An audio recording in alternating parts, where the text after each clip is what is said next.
Anyone else feeling a little bit uncomfortable right now? All you need to do is say the word in church, and we all start looking away, shifting uncomfortably in our seats and maybe clearing our throats. It's not a topic we tend to discuss openly with others, but it's a powerful temptation nonetheless. Lust is a strong desire or craving, usually sexual in nature. It surrounds us everywhere we turn.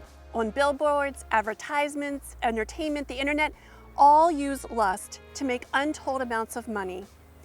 And meanwhile, that very same lust is destroying lives and taking something created to be beautiful and distorting it into something deadly.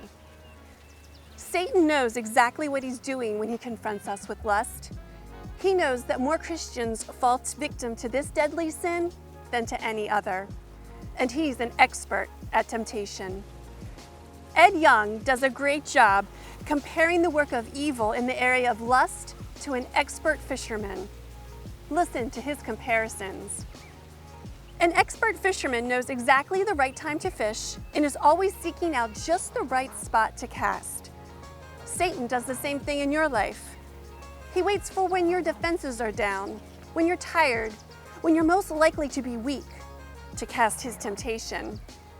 He knows when things aren't quite right in your personal relationship with God or when you've slacked in your spiritual disciplines.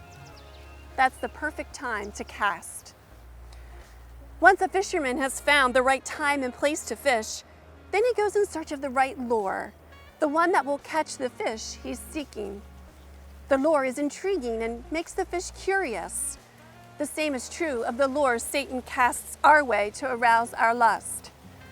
They may seem innocent at first, but a deadly hook is hidden in them. It's important to note that just because Satan has thrown a lure or a temptation your way, doesn't mean you have sinned. We are all tempted throughout our lives.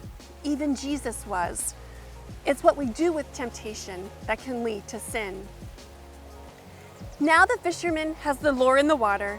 He begins to work it and wait. He allows the lure to go to a certain depth and then slowly reels it in. The tempter works the same way.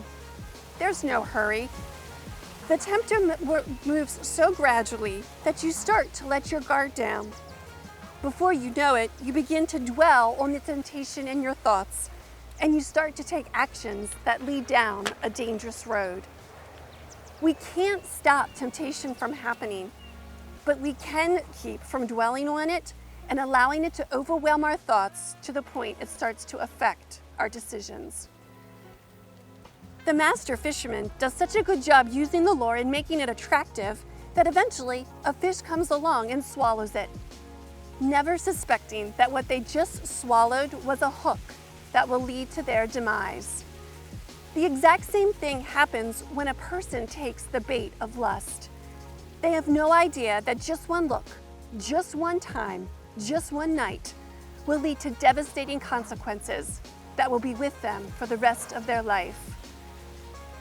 And don't believe the lies and excuses you might use to try and justify this sin. Everybody does it. It was no big deal. It was only one time. It didn't mean anything. It'll never hurt anyone.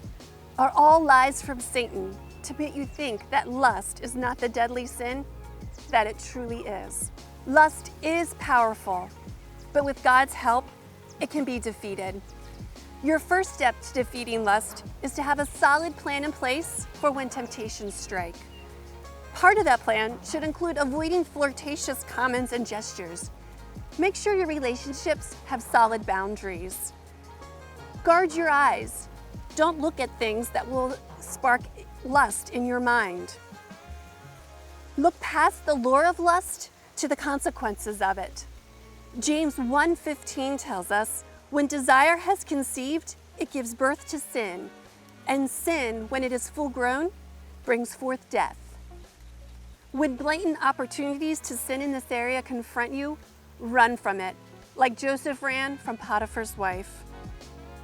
Be aware of what you're putting into your mind and don't allow anything in that would tempt you to lust.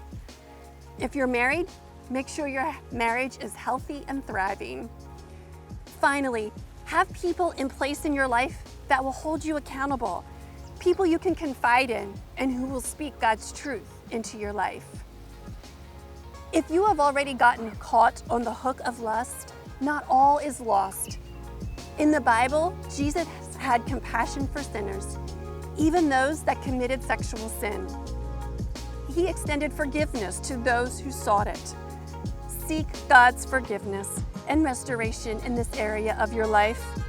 No matter how far you've gone, no matter how many times you've given in to the sin of lust, you can choose from this moment on to walk in sexual purity before the Lord.